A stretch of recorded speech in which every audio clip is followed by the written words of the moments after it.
Hello, good evening and welcome to UTV Life. Sit back and relax with me over the next half hour because on tonight's programme, 50 years ago, Downtown Radio was the first independent radio station to take to the airwaves here. And to celebrate, I'm joined by broadcaster Ivan Martin and former head of programmes John Rosborough, who have written a book about those years called It Brought a Smile to Your Ear. Rita's been to the rehearsals of the latest lyric theatre production of Tea in a China Cup. Your smile's faded from you. Your mind's troubled, no, you'll see it in you. Malachy Chewy and Jerry McGarry from the indie rock band The Riptide Movement will be here for a chat, and we'll have music from them as well. And our film critic Brian Henry Martin will be giving us his top entertainment tips for this week. Well, on the 16th of March 1976, Downtown Radio took to the airwaves, and 50 years on, it's still going strong. It launched the careers of many well-known broadcasters, including myself, and many of them have contributed to a book called It Brought a Smile to Your Ear, and Didn't It Just? Written by former Breakfast Show host Ivan Martin and former head of programmes and my first boss, John Rosborough, who I am delighted to welcome to UTV Life. Boss, what about you? Well, you've done very well, Pamela, let me say that. Thank you very much indeed for the grounding. Yes, I was 19 years of age and I was secretary to the head of programmes, yourself, and all the DJs. And what a learning curve. Does it seem like 50 years, John? It doesn't really, because while lots of things happened, it all happened very quickly. It was so enjoyable that time didn't seem to drag at any stage. That's the whole thing. I mean, and it comes through in the book. It was enjoyable and fun. And 2 years, I mean, I can't get it. I'm going to have to. It's JR and Ivan.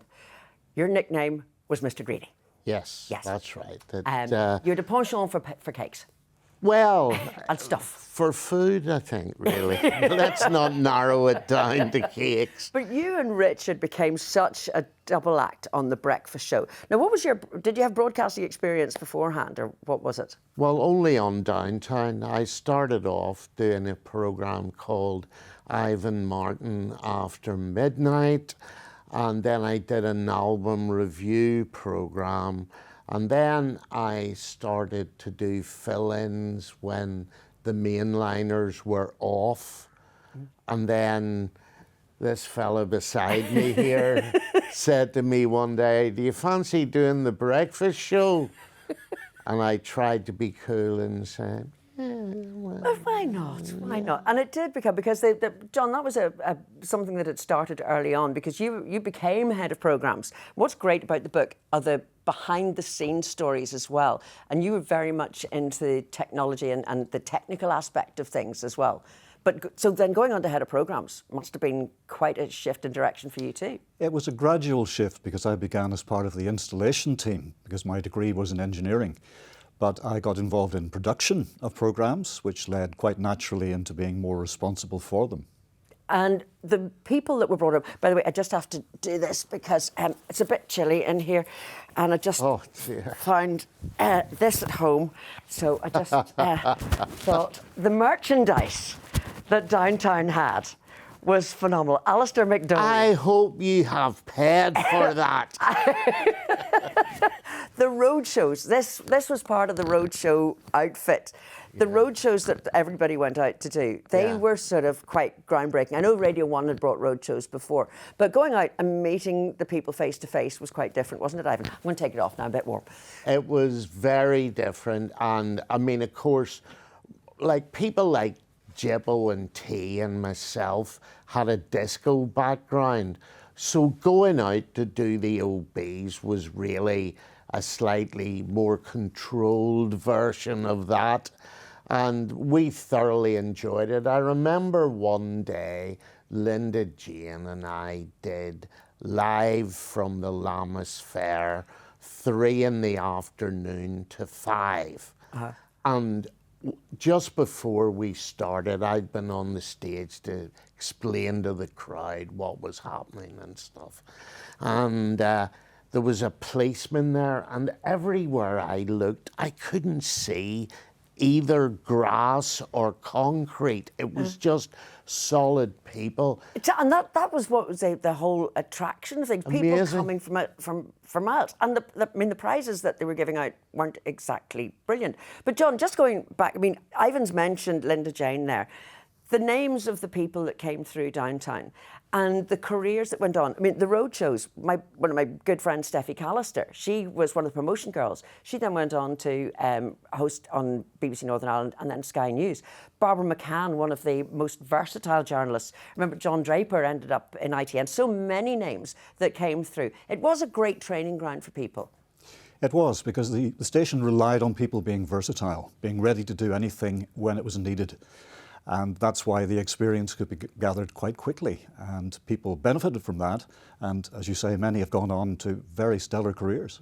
Because you also did the broadcasting as well. You gave me, I mean, the name, I think, it still haunts me to this day, Panasonic International, doing charts from around the world and then doing the 5 o'clock in the morning show. But still, I was working in the features department. As you say, everybody did everything. Yes, I'll not tell you what Richard called the morning show, but well, thank you for that. For decency, it was called Daybreak. Yeah. Yes. And by the way, can I also say thank you very much indeed for the description of me in the book. I'll not read it out, but you two can write my CV anytime. Oh, thank you. Has it been fun looking back on those 50 years? Yeah, it's been terrific. And lovely hooking up with people again.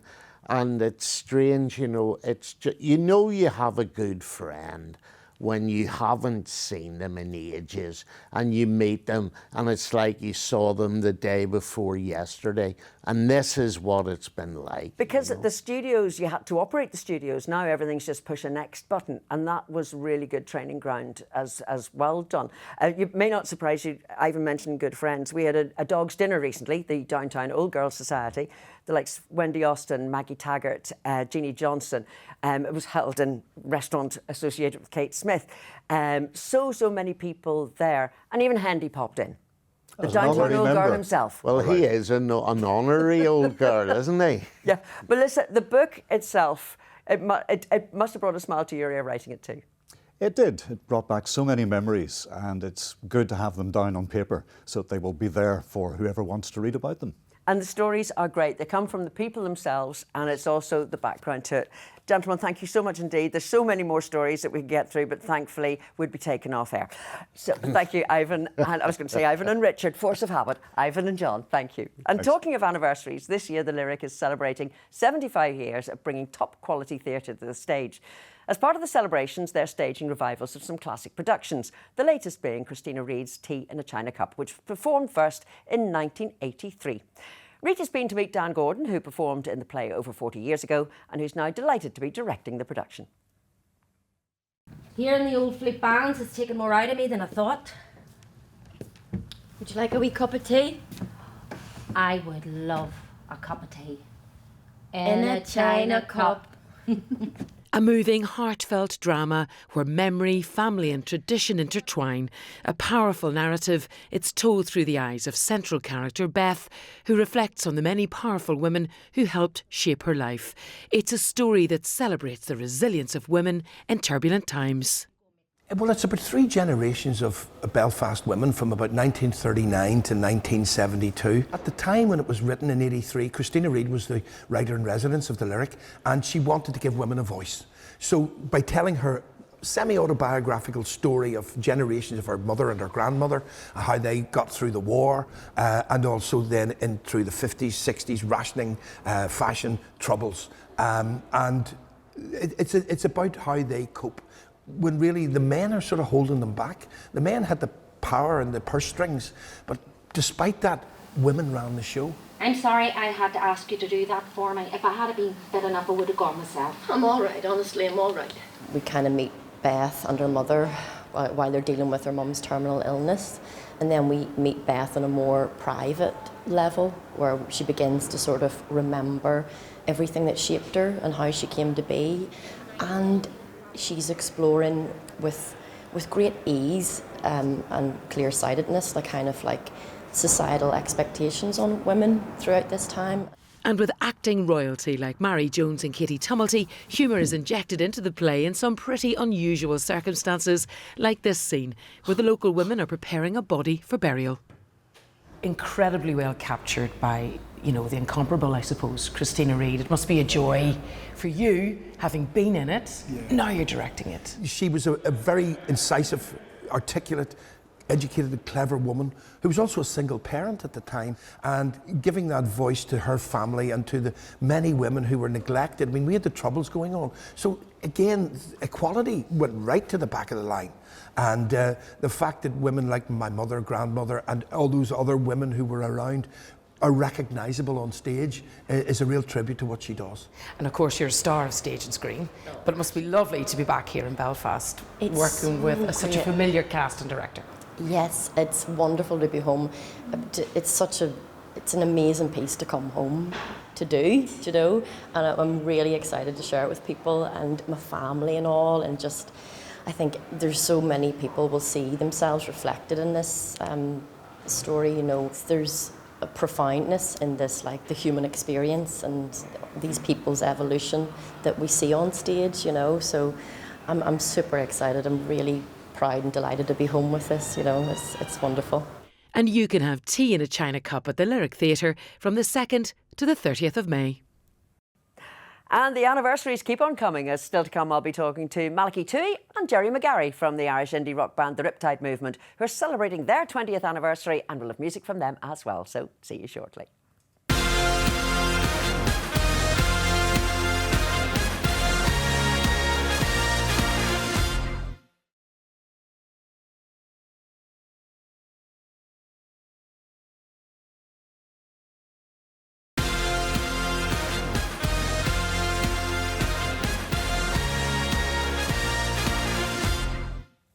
Hello again. Now, in 2006, a new band hit the Irish music scene, and since then, the Riptide Movement have garnered a legion of fans. Their live performances are legendary, and even though the band tours extensively, they still find time to release new music. And one single, Owe You A Lot, is one of the celebrations of the last 20 years. I'm delighted Malachy Toohey and Jerry McGarry from the band have found time to join me on UTV Life. Thank you so much. Thanks Lovely for having to us. see you. Yeah, thanks for having us on the show. Yeah. 20 years. Can you believe it, Malachy? Yeah, it's we were just chatting on the way up this morning. It's incredible to be going 20 years. And one of our first times when we started as a band, we were actually up here in Belfast because our first producer, Tony Colton, who we met, we went to London when we first started out, and we met Tony Colton over there, and he came over to produce our first album, What About the Tip Jars? But that's a great name for an album, by the way. I just thought it was brilliant. Yeah, and there's a funny story behind that album as well, actually. Well, I won't go into it now, but it's a bit of a long story. But yeah, one of our first gigs was up here. Tony brought us up because he would have produced Rory Gallagher's first 2 albums with Taste. Wow. So we were up playing a gig here with one of the founder members of Taste, the drummer. What was the drummer's name? John It was Wilson. 20 years ago. Yeah, John well, Wilson. I'm impressed. Yeah. Well done. Yeah. So Yes. that was kind of one of our first gigs was in Belfast. And Jerry, were you mates, or how did you get together? Yeah, we're all friends from school, and we all live in the same Lucan in Dublin. And we just grew up, played football, just always been around each other, and music came in. Mal's always been in a band. Mal's been singing for a long time now. Since I was 14. Yeah. First band, yeah. Well, and I would also imagine that you did what most bands do, and you sort of dip your toes in the water, and you start off quietly and small, and then you suddenly find yourself, you're on stage with the Rolling Stones, Van Morrison, Neil Young, to name but a few. Yeah. That must be what? How's this happening? Yeah. Yeah, it's been an incredible journey, and it's full of like lots of highs and lots of lows as well over the 20 years. But yeah, I think, you know, the kind of big thing for us was meeting Tony Colton that time, because he gave us that kind of belief to and validation, because he'd worked with so many greats like Rory, and he'd done work with The Doors and Johnny Cash and stuff. So when he came to Ireland to do our first album, that really gave us the jet fuel and the engines to go, we can do this. And we just went on from strength to strength. We released another album called Keep On Keeping On. And then Universal came on board, and we released our third album, Getting Through. And that album was kind of our breakthrough album. We had a lot of success with that. We got Choice nominated, and the album went #1. So kind of, you know, that And of course, we were playing with, got to play with Neil Young and the Rolling Stones around that time as well. So everything kind of came together at once. And all those big festivals as well. But Jerry, I mean, obviously, from when you started to where you are now, things change. Your music changes. You're obviously you get more experience in your own lives, and you create what you've done. And I mentioned I Owe You a Lot. Yeah. And you've got JPR from the band doing vocals on that. That must have been quite a step forward for him too. Yeah, for Jay it was. It was like he's a great writer. He's a great songwriter as well as his Mal. But it was a confidence thing for him. He didn't think, and we were like, look, Jay, you sound great singing the song. Just go for it, you know. And he really went for it. We as a band, like, I think we still have that magic. I was saying to Mal, we were waiting earlier on, and that magic is still in the band when we get together, and that's what it's all about. Ultimately, we get together, and when we originally got together, we had that kind of, you know, there was something, an energy that we had when we were creating music that was effort. Like, there's obviously effort, but it really came naturally to us all. Yeah, because I mean, it is that sort of lovely sort of compliments of symbiotic cohesion or whatever you call it. Yeah, kind of I don't know. Yeah, it's crazy. Now, don't be threatened by JPR Mal. He is going to keep giving you. He's going to keep him on his toes. That's it. He's getting a taste now for the singing. So. Oh, okay. But no, it's. I think it's a good thing. It's a kind of evolution. Like we're 20 years as a band, and as Jay, I would predominantly do most of the songwriting, and I've always done the vocals. So it was really new then. In a way, it was and it wasn't, because Jay would do backing vocals anyway, and he's also in a really good trad band, Deanshire, which he always sings in as well. We do a lot of trad sessions together in the Wren's Nest, our local. So it's kind of like a natural evolution, another string in our bow, I would think, you know. But doing those big festivals, Jerry, must be phenomenal too. You know, Glastonbury, Electric Picnic. Oh, Glastonbury last year was, I mean, you are renowned for your live performances, the energy that you put into them. Yeah, again, that's Glastonbury last year was just incredible. It was 10 or 11 years since we last played it as well. So this time around we were like, you know, not that we didn't appreciate it, but we were on the kind of 11 years ago was, you know, it's nearly a different, we're the same band, but a different perspective on things, you know. And going back there, it was like, it gave us a real shot in the arm again for the big festivals. You love touring Ireland. You're going to be touring Ireland. You're going to be up in Derry in the Nerve Centre on the 7th of November with all sorts of points, north, south, east and west in between. Mal and Jerry, thank you so much indeed. We've run out of time. No worries. Thanks, Pamela, for having us. Thanks, absolute pleasure. All right. Now here's Brian Henry Martin with his entertainment tips for this week. In the cinema, the most talked about biopic of the year, Michael, starring his nephew, Jafar Jackson. Do you know what I'm after? You want to be the biggest star in the world? Director Antoine Fuqua explores the controversial King of Pop's meteoric rise to fame. Next, Stranger Tides in the cinema for the crew of the Rose of Nevada. One thing worse than being at sea. Oh yeah? Not being at sea. George Mackay and Callum Turner star in this compelling Cornish mystery. And finally, the curtain comes down on this year's Ulster Drama Festival at the Courtyard Theatre in Newton Abbey. All week, it's been a showcase of the very best of established and emerging theatrical talent, and it finishes Saturday night. Don't miss it. And also, starting Wednesday, it's the Cathedral Quarter Arts Festival. Now, if you haven't got this program yet or had a look inside, you really should. There's something here for you. Check it out and have a great week.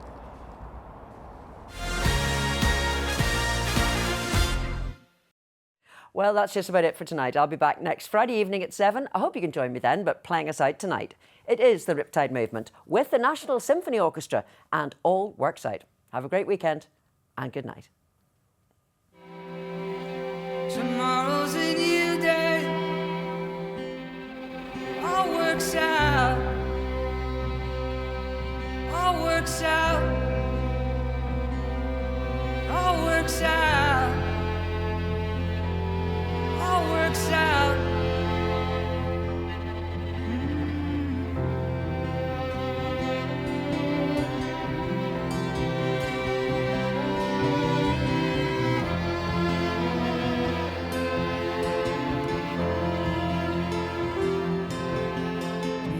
smile's faded, faded from you.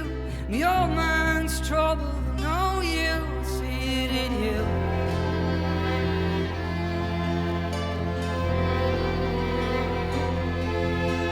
I know we'll get through this, I know we'll get by.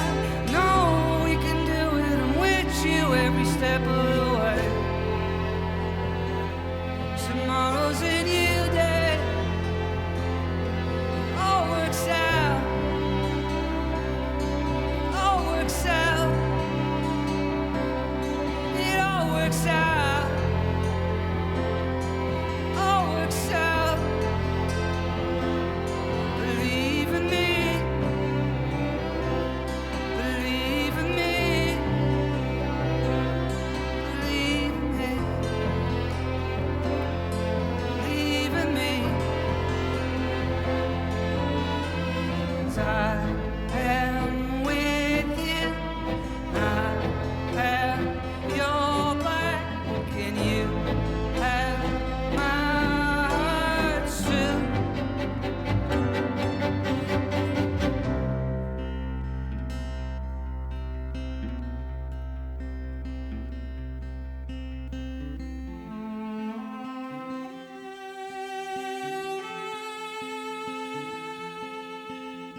I would never leave you this way.